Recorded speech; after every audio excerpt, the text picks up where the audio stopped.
బిహారీ బాబా అంటారు. వీరు సత్తు అని తింటారు. పిండినే ఇక 5 రకాల ధాన్యాల్ని పిండి చేసి దాన్ని ముద్ద కట్టుకొని తింటారు. లేదంటే అంబలి జావలాగా నీళ్ళలో కలుపుకొని ఒట్టి నీళ్ళే కలుపుకొని జ్యూస్ లాగా తాగేస్తారు. వీరు महाराज आपका शुभ नाम? चंद्रेश्वर दास। चंद्रेश्वर दास जी महाराज, बिहार रोसरा चार गद्दी। हाँ, चार गद्दी रोसरा बिहार నుంచి వచ్చారు. बाबा आपका वो गुरु का नाम? दौलत बाबा। दौलत बाबा सीताराम संप्रदाय नहीं, राम पंथी। कबीर पंत। वाह बढ़िया है. कबीर दास पंत అంటే ఇది कबीर दासु सांप्रदायము. बाबा क्या है? अष्ट सिद्धि नव निधि के दाता. मतलब अष्ट सिद्धि नौ निधि जो है ना, ये आपका इंद्रिया जो 10 है, 9 इंद्रिया शरीर का अंदर में, वो इंद्रिया को सिद्धि करना पड़ता है. वो माँ का पेट में जो रहता है ना, तो उल्टा रहता है. सर नीचे रहता है, पैर दोनों ऊपर रहता है. तो श्वासा जो है, श्वासा, यही श्वासा जो है ना, इधर में आकर के जब जन्म हुआ तब भूमि पर गिर गया, तो उसका श्वासा उल्टा हो गया, है ना, उल्टा हो गया. तो ये भूमि का बात को सीख लिया. ये भूमि में आकर के उठो, निरंजन का राज में चला गया, सृष्टि में चला गया, लोह माया में चला गया, है ना. लेकिन इंद्रिया को जीतेगा ना, तब संत बन सकता है ना. अष्ट श्री नौ निधि वैकुंठ निवासा. कबीर बोला कि शरीर है अमर लोक है ना. ये शरीर है अमर लोक है, यही सब कुछ है, इसके आगे कुछ नहीं है. तुम आँख से दूसरे को देखते हो, कान से दूसरे को सुनते हो, मुख से क्या बोलते हैं इसका कोई विचार नहीं है. इसलिए संत बनने से ये सबको विचार करेगा ना, तो ठीक रहेगा. ये धरती है ही माता है. धरती माता पिता आकाश पिंड प्राण गुरु के पास में. ये शरीर भी है गुरु के है, हम लोग का नहीं है. शरीर छोड़ के चला जाएगा. ఇది గురువుది కాబట్టి దక్షిణ రూపంలో శరీరాన్ని గురువుకే ఇచ్చిపోతాం. శరీరం గురువుది కాబట్టి దక్షిణ రూపంలో ఇక్కడనే వదిలేసిపోతాము అంటున్నారు. ఇది శరీరం అమరలోకము. అయితే తల్లి గర్భంలో ఉన్నప్పుడు ఊర్ధ్వముఖంగా శ్వాస పైముఖంగా వెళుతుంది. అప్పుడు అంతర్ముఖమయ్యి పరమాత్మ ధ్యానంలో ఉంటాడు. భూమి మీదకి వచ్చిన తర్వాత బహిర్ముఖమవుతుంది శ్వాస. బహిర్ముఖమవుతుంది శ్వాస కనుక అప్పుడు కళ్ళు బయటవే చూస్తాయి, నోరు బయటదే మాట్లాడుతుంది, చెవులు బయటదే వింటాయి. ఈ ప్రపంచం గురించే ఉంటుంది. కానీ ఇప్పుడు తల్లి గర్భంలో ఒకటి మాత్రం ఊర్ధ్వముఖంగా ఉంటుంది కనుక శ్వాస, అప్పుడు పరమాత్మ ధ్యానంలో ఉంటారు అని అంటున్నారు. ఇది కబీర్ దాసుది. చాలా ఆయనకు చదువు రాకున్నా చాలా అద్భుతమైన బ్రహ్మజ్ఞాని కబీర్ దాసు. ఆ కబీర్ పంతు వాళ్ళు చాలా అద్భుతమైన వేదాంతము యోగము అన్నీ మాట్లాడతారు. కబీర్ పరంపరలో ఉండే ఈ బాబాజీ మహారాజు సత్వ వాళ్ళ బాబా. కేవలం సత్వే తీసుకుంటారు. ఈయన అంటే 5 రకాల పిండిని కలిపి నీళ్ళలో ముద్దగట్టి తింటారు, లేదంటే నీళ్ళలో కలుపుకొని జావలాక తాగుతారు.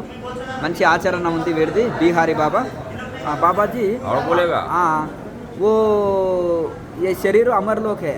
हाँ, ये शरीर को जीतेगा तब अमरलोक है. इसको नहीं जीतेगा, विषय से रहित करो. हाँ जी, विषय इसके अंदर नहीं होना चाहिए. हाँ जी. एक 7 दीप 9 खंड में सोहंग सत कबीर. 7 दीप 9 खंड में सोहंग सत कबीर. तो इस शब्द को सोहंग को जिस श्वास श्वास में नाम लो, बिरथा श्वासा मत खोए. जब श्वासा को जीतेगा तो इस शरीर ही अमर लोक है. यही देवता है, यही मानव है, यही ऋषि मुनि है, इसी सब कुछ है, दूसरा जगह कुछ नहीं है. हम अमरनाथ को जाता है, अमरनाथ तो इसके अंदर में ही है. अमरनाथ इसके अंदर में है, लेकिन इसको जीनेगा तब ना. इसीलिए बिरथा श्वासा मत खोए. श्वास श्वास में नाम लो. శ్వాస శ్వాస में नाम ले. श्वास श्वास में नाम लो. ప్రతి శ్వాసలో భగవంతుని నామాన్ని తీసుకో. అదే సోహం. श्वास श्वास में नाम लो. बिरथा श्वासा मत खोए. न जानी यही श्वास में आवन होए न होए. श्वासा के करो सुमरनी, अजपा करो जाप. परम पिता पर ध्यान धरो, सोहम आपे आप. यही में ईश्वर है. बैल का ऊपर शास्त्र लेके गया था, शास्त्र सत्संग करने के लिए. तो कमालीन जो कबीर साहब का चेला जो था ना, तो वो बोला कि साहब के घर शिखर पर है, खल्लत लादे बैल, कि तुम ही बैल पर दाद करके जाया है, साहब के पास नहीं जाएगा. पाँव न चढ़े कपिल के खल्लत लादे बैल, तो वो हंडी में पानी दिया था सर्वाजीत हाँ कि तुमने गुरु महाराज के दे दो। तो गुरु महाराज के यहाँ गया तो सुई का नोक उसमें गिरा दिया। हाँ बोला कि तुम्हारा जितना ज्ञान है ना वो हाँ है ना, तो सर्वाजीत से उठो कबीर साहब को बोला कि हमको लिख के दो कि हम जीत गया कबीर हार गया, हाँ जी है ना। तो कबीर साहब बोला हम तो लिखने को नहीं जानता है। हाँ तो वो अपने से लिख के अपने माँ को पास ले गया। तो माँ को पास गया तो उसमें पढ़ता है कि नहीं कबीर जीत गया सर्वाजीत हार गया। फिर दोबारा आया, हाँ जी दोबारा आया त्योहार आया तो वही वो कबीर साहब का चेला बन करके आश्रम बना करके कबीर कीर्ति में जब ब्रह्मचर्य पालन होता है हाँ कबीर कीर्ति। वो आप वो कबीर का दोहा अच्छा होता है ना, थोड़ा हाँ। ब्रह्म ज्ञान का सुनाओ जी। श्वास श्वास में नाम लो बिरथा श्वासा मत खोए, हाँ जी पहले भी बोला है। हाँ नाम ध्यान सब गुरावे विदेह नाम कोई बिरदे पावे। हाँ जी नाम विदेह ध्यान विदेह दो हाँ। लखी पावे तब मिटे संदेहा। हाँ तुम भगवान के खोता है शंकर जी के खोता है, शंकर जी भगवान को मिलता नहीं है, हाँ जी है ना। ऐसे भूल के आ जाता है, हाँ जी। है ना, कहाँ से घूर के आ जाता है। अपना हृदय में खोजो तो वहीं भगवान खड़ा है, वहीं हाँ। शंकर जी खड़ा है, वहीं राम कृष्ण खड़ा है, वहीं कबीर खड़ा। जितना देवता तुम्हारे अंदर आ जाएगा। మనం అన్నా. గుళ్ళ చుట్టుపోతే భగవంతుడు దొరకడు, ఆ. మన శరీరంలోనే ఉన్నాడు. ఆ. ఇక్కడ ఆహ్వానించండి ఆ దేవతని, శరీరంలో ఉండి సంకల్పం ద్వారా ఆహ్వానిస్తే ఆయన దర్శనం ఇస్తాడు ఇక్కడే అని అంటున్నాడు. राम बोला है అందరికి దర్శనం देते राम. अंदर अंदर के राम तो चलते हैं। हाँ अच्छा मुझको कहाँ ढूंढो बंदो मैं बसू तेरे द्वार पर। ये कंठ चक्र जो है द्वारा है, हाँ। यहाँ में बैठा है। हाँ जी तुम यहाँ खोजो, हाँ। तुम दूसरा जगह खोजने जाता है। ఒక్కొక్క చక్రంలో ఒక దేవత ఉన్నారు, అక్కడనే నీకు దర్శనం ఇస్తారు, బయట వెళ్ళనక్కర్లేదు అని కబీర్ అంటున్నారు. दूसरा जगह नहीं मिलेगा। एक एक नहीं चक्र में मिलेगा। एक एक देवता हाँ। दर्शन होता है. हाँ, ये जो देवता है हाँ जी ये तो 3 लोग 14 मूलक का सब मालिक है। तो 14 లోకాలు 3 లోకాలు అన్ని ఇందులోనే 3 ఉన్నాయి. लोग 14 भुवन का मालिक है। ये कंठ चक्र जो बैठा है 14 భువనాలు 3 లోకాలు ఇక్కడే ఉన్నాయి, సప్త సముద్రాలు సప్త ద్వీపాలు అన్నీ ఈ శరీరంలోనే ఉన్నాయి అంటున్నారు కబీరు. प्रथम श्वासा जो है, प्रथम जम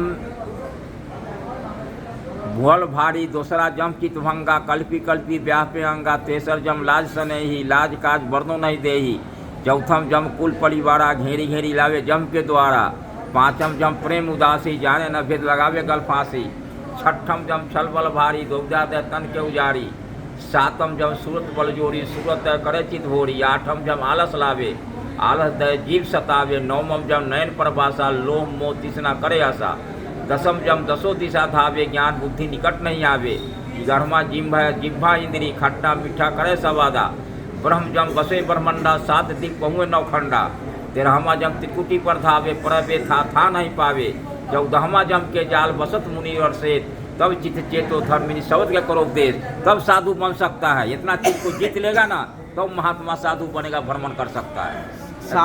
సాధు అంటే ఎట్లా తయారు కావాలని దాని గురించి ఇప్పుడు ఇన్ని శ్లోకాలు చెప్పాడు. దోహాలు కబీర్ దాసు చదువు రాకుండా ఆయన ఎంత గొప్ప రాశారు. జేహో కబీర్ దాస్ महाराज की.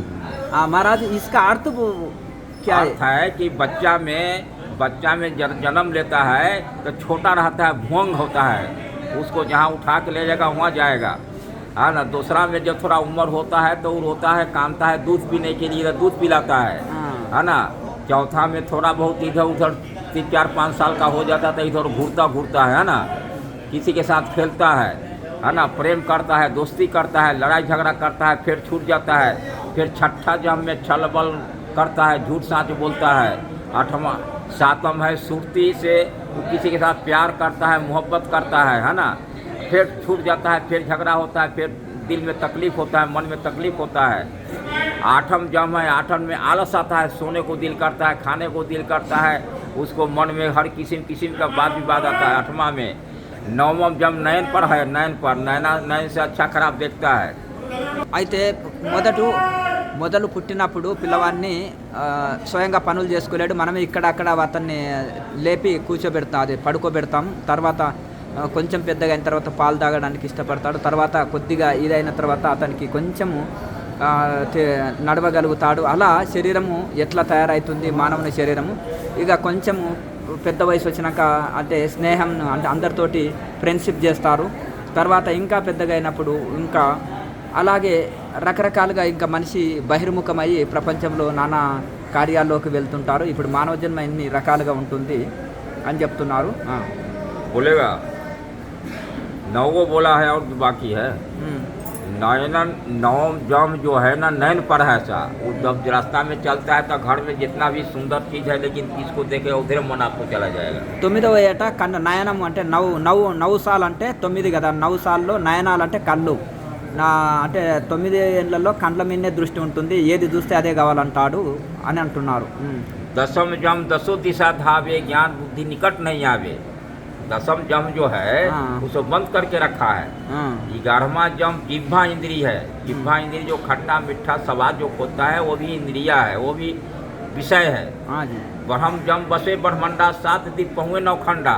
ये ब्रह्म कहता है कि हमसे बड़ा कोई नहीं है ना, आओ तो आओ, हमारा ही सब है, झगड़ा करेगा ये तो ब्रह्म जम है, ब्रह्मंड है ना. 13वां जम तिरकुटी पर धावे. बड़े बेथा था नहीं पावे. 13वां तिरकुटी जो है यहाँ में है, यहाँ में जो है ना तिरकुटी है, ऊपर भंवर गुफा है. तो तिरकुटी को जो पार करेगा तो यहाँ भंवर गुफा है. तो भंवर गुफा से जो निकलेगा वही मानव होगा. అయితే ఇక్కడ ఏం చెప్తున్నారు, 10వ ఏట దశమ అంటే 10వ దశ. 10వ దశలో దిశల ఇంద్రియాలు దశేంద్రియాలు అంటే 10 ఇంద్రియాలు బహిర్ముఖం అయిపోతాయి. అలాగే కానీ ఎవరు మానవులయ్యా అంటే ఈ త్రికూటంలో బర్ఫ్ గుహ ఉంటుంది, అమర్నాథ్ గుహ ఉంటుంది. అమర్నాథ్ గుహ ఇటు है यहाँ से निकलेगा. అయితే ఇక్కడనే ఈ త్రికూటంలోనే గుహ त्रिकुटी बंद हो जाएगा तो भंवर गुफा से निकलेगा. ఈ త్రికుంటిని మూడిటిని అదే బంద్ చేసి వేస్తే, నిలిపివేసి వేస్తే అప్పుడు గుహ అమర్నాథ్ గుహ సహస్రారంలోనే ఉంది. అక్కడ నుంచి జీవుడు వెళ్తున్నాడు అంటున్నారు. కబీర్ శ్లోకాల ప్రకారం వీరు అర్థం చెప్తున్నారు. तो उस देश से जो आया है उस देश में चला जाएगा, इस देश में नहीं रहेगा. అంటే సత్యలోకం నుంచి వచ్చిండు, తిరిగి సత్యలోకమే వెళ్తాడు మనిషి. ఇక్కడ ఈ లోకం శాశ్వతం కాదు, ఈ శరీరము ఆత్మ ఇక్కడిది కాదు, సత్యలోకం నుంచి వచ్చింది, సత్యలోకమే వెళ్ళాలి జీవుడు అంటున్నారు. आज जिसको इस भंवर गुफा का ज्ञान नहीं है वो नहीं जानता इसके बारे में. ఎవరైతే ఈ బర్ఫ్ గుహ అనేది అమర్నాథ్ గుహ సహస్రారంలో ఉంది, దాన్ని తెలుసుకోలేని వాళ్ళు పరమాత్మను తెలుసుకోలేరు అంటున్నారు. तो उसको लिए वो जब प्राण जब निकलेगा ना इसमें से तो आँख से निकलेगा तो तच्छुक बनेगा, सर्प बनेगा, सांप बनेगा. ఎవరైతే కండ్ల నుంచి దేహం వదులుతారో చనిపోయేటప్పుడు వాళ్ళు పామై పుడతారంట. मुख से घून बनेगा, नाक से गोजर बनेगा. क्या है? मुख से गोजर, घून जो अन्न में घून छोटा छोटा नहीं होता है, ऊठो बनेगा. అయితే ఎవరైతే నోటి గుంట ప్రాణం వదులుతారో వాళ్ళు చీమై పుడతారు అంటున్నారు. बनेगा. अजगर एक सर से निकलता अजगर सांप बनेगा. ये अजगर बनेगा, इधर से निकलेगा तो अजगर मतलब सरप होता है, बड़ा बड़ा सरप अजगर होता है. అజగర్ కొండ చిలువాయి పుడతారు. చెవుల నుంచి ఎవరైతే ప్రాణం వదులుతారో వాళ్ళు కొండ చిలువాయి పుడతారు అంటున్నారు. टट्टी पैखाना के रास्ता से निकलेगा, नरक का पिलुआ पड़ेगा, नाल का पिलुआ पड़ेगा. ये पैखाना से टट्टी से जो इसका प्राण निकलेगा, उठो नाला में जो पिल्लू जो होता है ना उसमें जाएगा वो. ఎవరైతే మలద్వారం గుంట ప్రాణం వదులుతారో వాళ్ళు నల్లులై పుడతారు అంటున్నాడు. तो इसलिए इस मानव रूप जो है ना अपने घर को रास्ता को सुधार करेगा. जब तक घर का रास्ता सुधार नहीं हुआ तो अंधकार में है वो, है ना. रात में बत्ती लेके जलाता है, दिन में दूसरा को देखता है, अपने को देखता नहीं है. कहाँ से शरीर छोड़ने तो मुक्ति होता है? यहाँ से शरीर छोड़ेगा ना, ब्रह्म से छोड़ेगा. अष्ट कमल नव निधि के दाता असवर दिन्नी जानकी माता.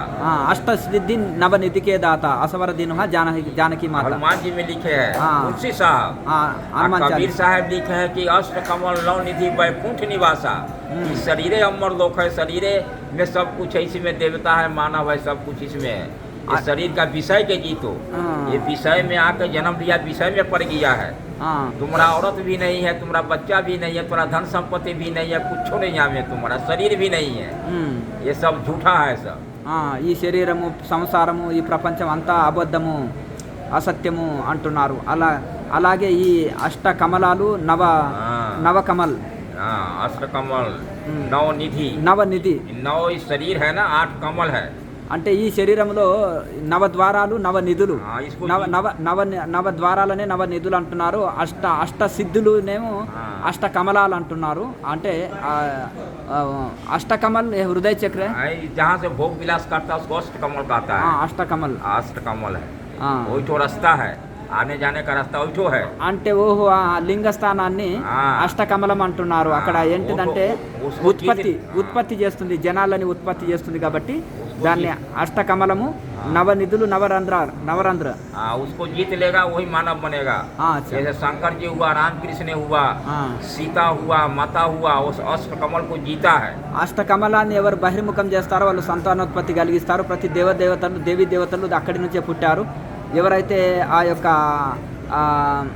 అష్టకమలాన్ని బంధించి వేస్తారో వాళ్ళు अष्ट कमल को जीतेगा वो मानव बनेगा, ईश्वर बनेगा, भगवान बनेगा, देवता बनेगा।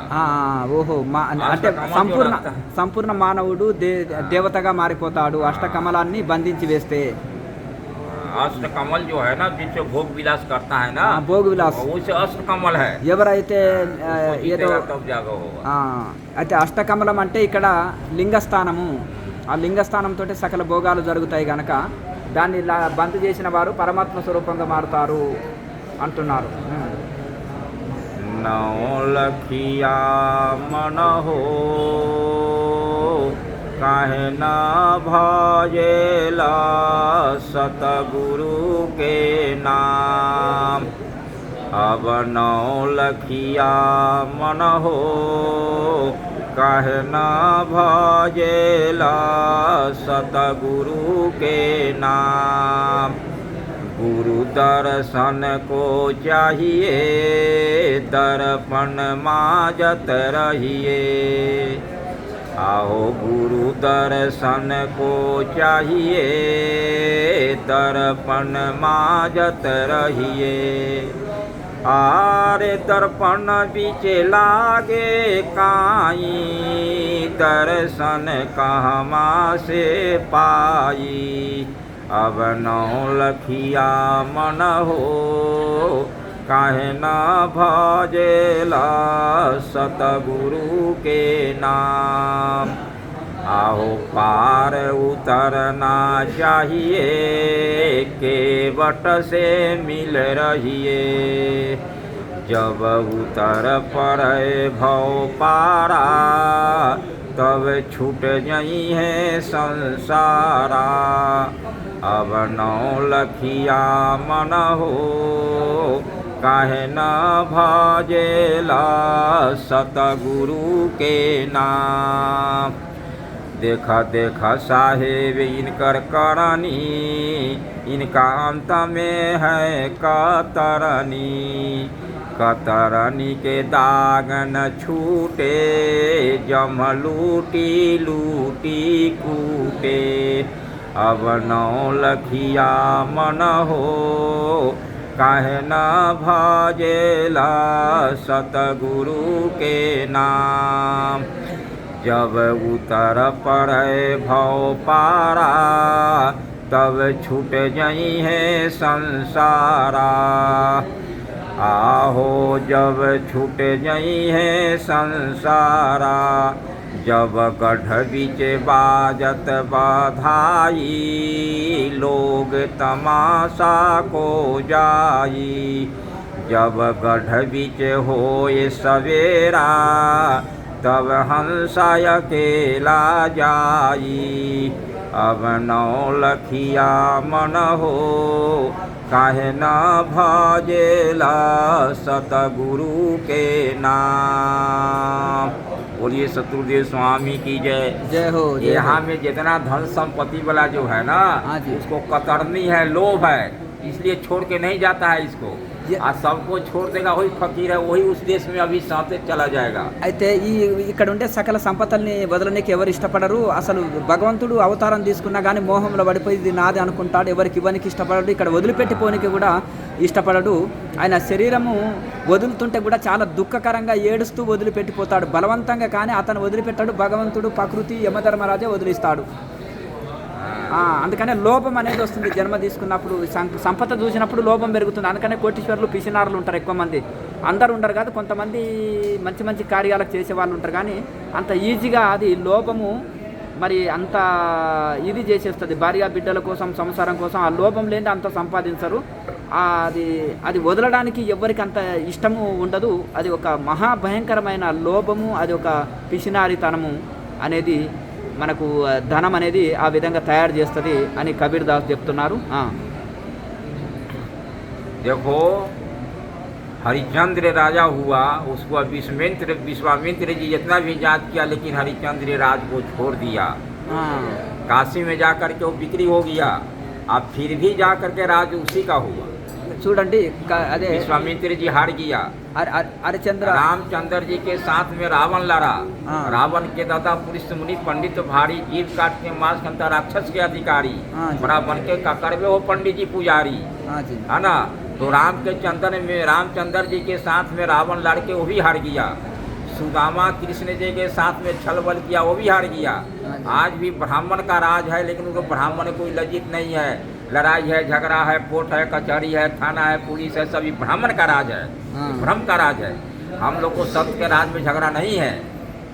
तो ये लोग तीनों गुण जो है ना, ये लोग झगड़ा करते हैं, लेकिन किसी को कुछ मिला नहीं है ना। टेंशन नहीं है ना, टेंशन जिसके पास नहीं है। हरिश्चंद्र राजा था, वो क्यों छोड़ दिया? बोला कि तुम लोग, हमको जरूरत नहीं। रामचंद्र जी छोड़ दिया राज को, बोला हम वन में जाएगा శాంతికే అయితే ఆయన ఇచ్చిన మాట కోసం మళ్ళీ అలాగే శాంతి కోసం హరిశ్చంద్రుడు అడవులు పోయాడు. రాముడు కూడా శాంతి కోసమే ఈ లడాయి వద్దు, గొడవ వద్దు నాకని ఆయన వెళ్ళారు. అంటే సాత్విక గుణవంతులు ఎవరైనా సమస్త రాజ్యాన్ని వదిలి శాంతి కోసం అరణ్యాలు తపస్సు కూడా వెళ్ళగలుగుతారు. అలాగే ఇప్పుడు ఈ విధంగా ఇప్పుడు అయితే హరిశ్చంద్రుడు మాట కోసము సమస్తము వదిలేసి వెళ్ళిపోయాడు. అక్కడ లోపం లేదు, రాముడి కూడా లోపం లేదు, సమస్తం వదిలిపెట్టి అరణ్యానికి వెళ్ళాడు. రావణుల్లోన ఆ లోపం ఉంది కనుక అక్కడ రాక్షసుకును కనుక అది మనకు అతను అది విమానాన్ని కూడా, మన పుష్పక విమానాన్ని కూడా వదిలే, అంటే ఈ యొక్క పుష్పక విమానాన్ని తన అన్న దగ్గర లాగేసుకుంటాడు. తర్వాత అలాగే ఇది మన సుదాముడికి సమస్త రాజ్యాన్ని ఇచ్చేసి కృష్ణుడు వెళ్ళిపోయాడు. సుదామ మతలబు అదే బలరాం. సుదాముడు అంటే బలరాముడికి సమస్త రాజ్యాన్ని కృష్ణుడు ఇచ్చేసి వదిలిపోయాడు. అట్లా వాళ్ళకు లోపం లేదు, వాళ్ళు శాంతి కామకులు, శాంతి కోరుకుంటారు. వాళ్ళు అరణ్యానికి ఒట్టి చేతులు వెళ్ళడానికి కూడా ఇష్టపడతారని రాముడి, కృష్ణుడు, హరిశ్చంద్రుడి ఇవన్నీ కథలు చెప్తున్నారు. इसमें ये सब हम जो लोग बोलता है इसमें है, उसको फिर बोलेगा वो। ये पूरा कबीर वाणी, ఇదంతా కబీర్ దాస్ చెప్పిన బోధన. ये सब जो चीज है ना, काम क्रोध अहंकार कल्पना तामस तृष्णा छन छन धावे, गहरी नदिया था न पावे, क्यों दिशी पंथ अगम न सूझे, बेकट बेकार दया नहीं तेरा तन में, का से कहूँ जो वचन बुझे, करम कसाई न छूटे तेरा तन से, जोगी तपी सन्यासी सबको घेर के लगावे फांसी, गैल मुनि कोई पार न पावे, पीर पिगंबर के कौन बतावे, छन छन रूप धरे कोतवाली, रूप बहु घेरे बहु जाली, गुरु दत्त वशिष्ठ मुनि व्यास मुनि, शब्द बिना सब झूल गया, पत्थर सील पर जीव तबावे, भुनी भुनी करे आहारा, सतगुरु हो सुधी लेऊ हमारा। ये जितना बड़े बड़े ऋषि मुनि जो हुए हैं ना, वो तपस्या कर कर के चला गया। कबीर बोला नहीं, उपदेश दो, उपदेश घूम करके देव, जीव के चेताओ, आदमी के समझाओ बुझाओ, ఉపదేశ్ అంటే ఈ ప్రపంచంలో ఎందరో మహానుభావులు, ఋషులు, మునులు ఘోర తపస్సులు చేశారు, సంవత్సరాల కొద్ది తపస్సు చేశారు. ఇక కానీ ఇది ప్రపంచమంతా తిరిగి బోధన చెయ్యి, ఆ బ్రహ్మజ్ఞానాన్ని బోధన చేసి అందరికి అందించు అని కబీర్ చెప్తున్నారు. ये सब चीज और बोलो, आप लोग